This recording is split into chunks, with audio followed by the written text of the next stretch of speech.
How much do you throw away every day? The average household produces about 116 pounds of trash per week. But there's a movement looking to bring those numbers down, and some of its biggest spearheaders are right here in West Michigan. 13 on your side's Kylie Ambu spent some time with the Rockford family who has vowed to go waste-free, which I wouldn't think would be pretty easy. Right. And I think the biggest thing to note is that waste-free is more of a lifestyle or an idea. It's almost impossible to get all the way down to zero, but it's really just about minimizing your waste as much as possible. All right, so what are some of the things that they did? Oh my gosh, Val, they do so much. And I don't want folks to get intimidated when they see this piece because they have had years to perfect their living situation.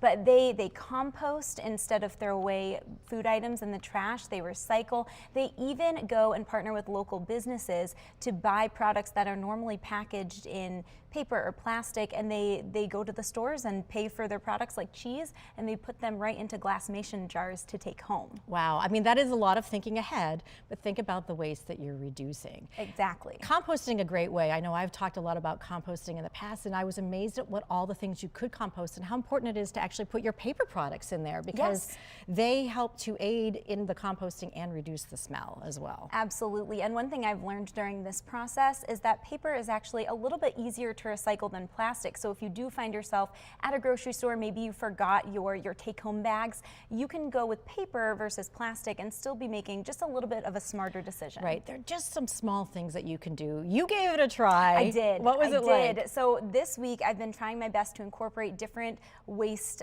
limiting practices in my life. So I cleaned out my fridge. I've been going grocery shopping trying to find naked produce like fruits and veggies that I don't have to put in plastic bags. I've been taking carry bags with me to the store. It's a lot of planning, like you said, but it's surprising how easy those little changes can be when you just add them each and every day. Did I see you also trying to do something different with toothpaste?